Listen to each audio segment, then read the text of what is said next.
Hey YouTube, TK here. In this video we've got two Minis with fresh engines and fresh rebuilt carburetors and something a little bit different. So without more being said, let's get into it. Right, today's task is to get this one finished off. This is a complete gearbox rebuild that I've had to do, complete with synchros, T10 balls and springs, lay shaft and bearings, centre oil pickup, basically the works. So I'll get that one sorted out and get it mounted back onto the engine. Then I've got this KP60 Starlet over here for a tune, so I'll get this one addressed and see if there's any issues with it.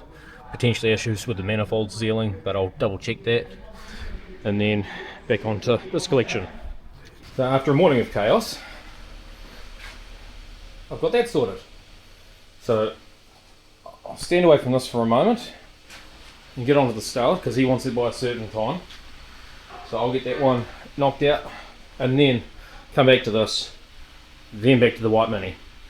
Then once the white Mini's done, then I can get onto the engine build down here for the yellow one, all whilst doing the orange one.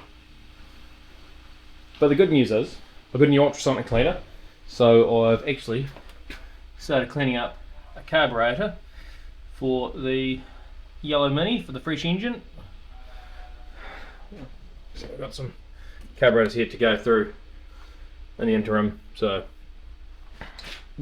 one day soon I'll have stock, but I've got to sort out all of this first. So we have a lovely Toyota Starlet. So I haven't tested anything yet, but this one does have a ballast ignition system, electronic ignition, obviously a pair of 40mm DHLA side drafts. But just looking in here really closely, I'll see if I can get the camera in there. These manifolds look like they're two different thicknesses. It looks like there's only about 1 or 2 mil difference in there. Hopefully that's me just wiggling the air filter on the carb. It just looks like there's a wee bit of movement there. So I'll see if I can detect a leak there before I even continue on this side of it. But in the meantime, I'll get the ignition side of it sorted out. If I need to, I'll talk to the customer, get him to take the car away to get that sorted out, and then I'll get him to bring it back. Because at the moment I wouldn't be able to do this job for probably about 3 or 4 weeks. So we've got some other jobs on. So you can see that this one has a variable dwell, so if I just bring the revs of that up,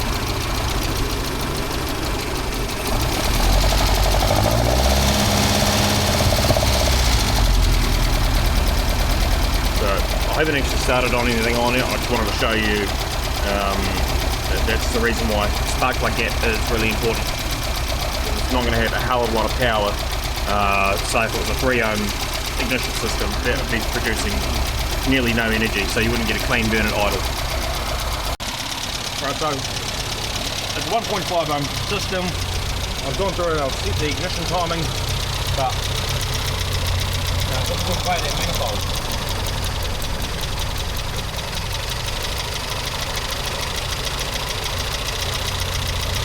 Pick up. Yep. So I've heard them to replace the softening on kit, get these manifolds machine matched, and bring them back. So I can't go any further with this one. So the customer has already fixed the vacuum leaks.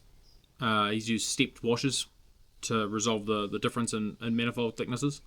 So yeah, he's already rebooked for the new year for when he's back, so I'll get that addressed then. I might try and get him back on camera. I have already tuned that one in the past, being side drafts that had a bung in the exhaust, but obviously this time I wasn't going to even bother with that side of it having such serious problems like it did. So I'll address the rest of it at a later date. But yeah, anyway, let's get back into it. Right, that's that one all sorted out. The customer's going to come down on Monday and collect this, and he'll fit that back into the car. And this might be one, hopefully. And yes, we know this is back to front and all skew with. We're going to address that on Monday when he brings the radiator in. But hopefully this is one that we're going to get in for a tune. I still have to do some bits and pieces with the fuel pump. Obviously fit the dizzy, some other bits and pieces. But it's basically ready for him to collect. So, yeah. Yeah. Right, this is the next one we're getting into now. So this is the one that I've done an engine rebuild on about 6 months ago, and the customer's finally got it back to me for a tune. So just got it running up now. As you can hear, the tappets need to be reset, and then I'll get into the tune on it. So obviously I've got to check basically the coil, the leads, points, make sure everything's right. I've already had to do a wee bit of work on this one just to get it to the point where it can run. The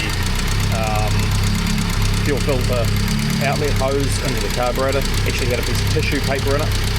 I probably just forgot that they put something in there when they put it all back together. But yeah, let's get into it. Right, so I'm just checking the primary side of the coil and try and get a clean connection on it. Trying to do this one-handed, so and you see it's all over the show. It's one, yeah. I'll replace that, repair the wiring down here as well because it's a little bit naffed, and then I'll recheck that reading. I've got a new ignition coil here. I've already taken out the old one, but just to show you, I'll just see if I can do this one-handed again.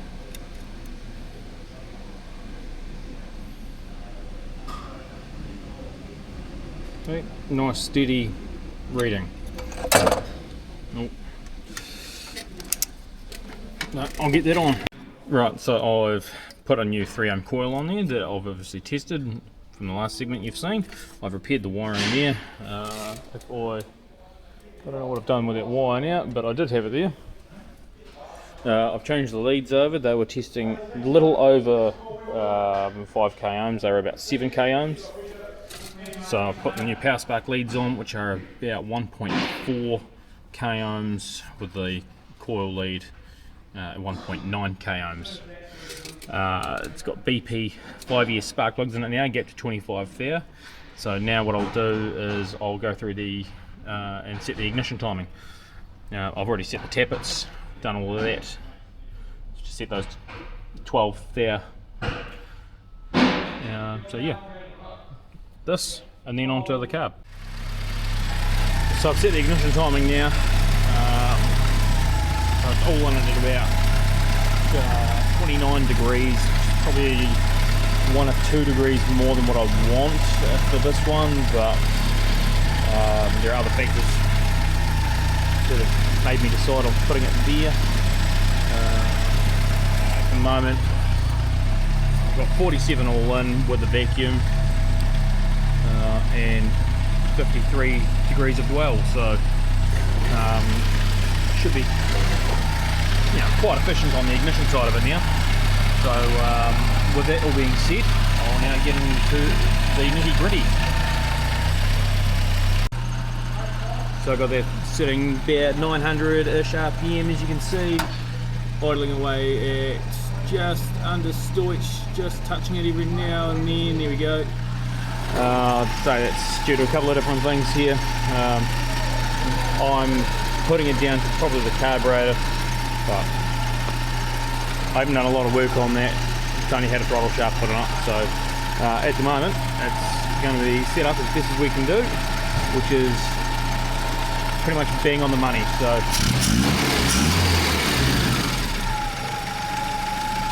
we'll get the air filter back on that and take it for a run. Probably best to do a wheel alignment on it first.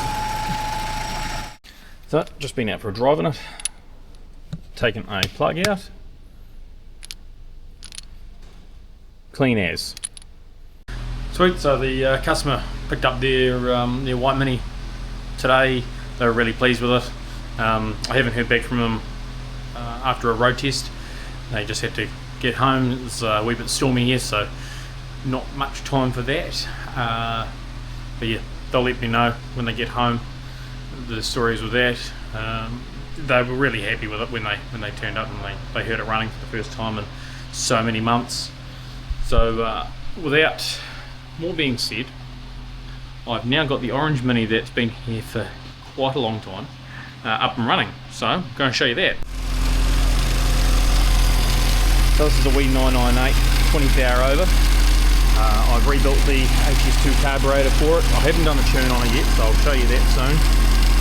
Just having a final warm up, run up, leave the cooling system on it, and you can see it's just going away there happily. So I just wind the idle down on that and just keep an eye on that for the next 5-10 minutes. I've already had it running for about 15 or so minutes, so yeah, she seems pretty happy right out of the box. Nice and quiet. Here we've got a wee Clubman. It's been a wee bit of a project for a while.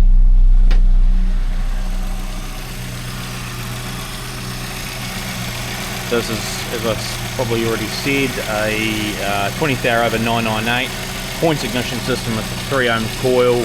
I've gone through and I've adjusted the voltage regulator, so we've got a half decent voltage. It's within spec at least at the moment. Just the tuning side, you'll also see I've got a battery connected to it there. The battery that's in it is a little bit sad, so obviously just because it's been sitting for so long.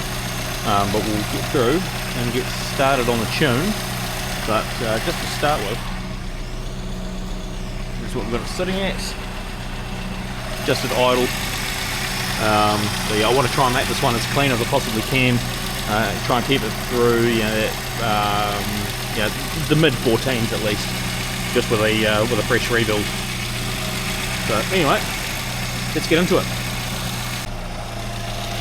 So I've gone through and set the ignition timing in it now. I do have to do a little bit of additional work on the vacuum advance, but that's alright. I'll address that when I've got the parts here for it. But in the meantime, I can continue on with the carburetor and get the mixture right on that. So let's carry on. So unfortunately, I didn't get any more footage on the orange 998. Although it did get a modified E3 needle, and it also did get 20-weight oil in the dashpot as well as a new red spring as per having a reconditioned carburetor. Obviously all of that stuff gets replaced when they get reconditioned or rebuilt by me, as well as throttle shaft bushes and obviously all the other bits and pieces in there as well. The customer did take it for a drive. Unfortunately I didn't get her on camera either. She was quite impressed with how well it went, even though after a very, very short drive, she only took it, a couple of 100 meters, and she could already compare it to the 998 that she'd just driven in, that she also owns. So I'll probably see that one in the future for a tune as well. Now both of these minis that were in this video are already booked in for their what I call a post rebuild service. So I will be rechecking and adjusting any mixtures, ignition timing, all of that sort of stuff as part of that, including resetting the valve clearances as well. So just part of that service that I'll provide for them for that, just to make sure that the fueling's right post running in. But yeah, other than that, that's it for this one. I do have another video out in the next week or so. So that'll be an interesting one to keep an eye out for, because it's one that I had improved for a customer back in 2023.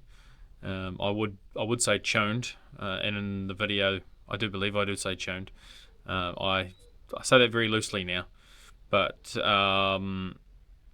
obviously with the information that I've now learnt through Darren Haynes and AC Dodd, tuning is now vastly different to what I thought I knew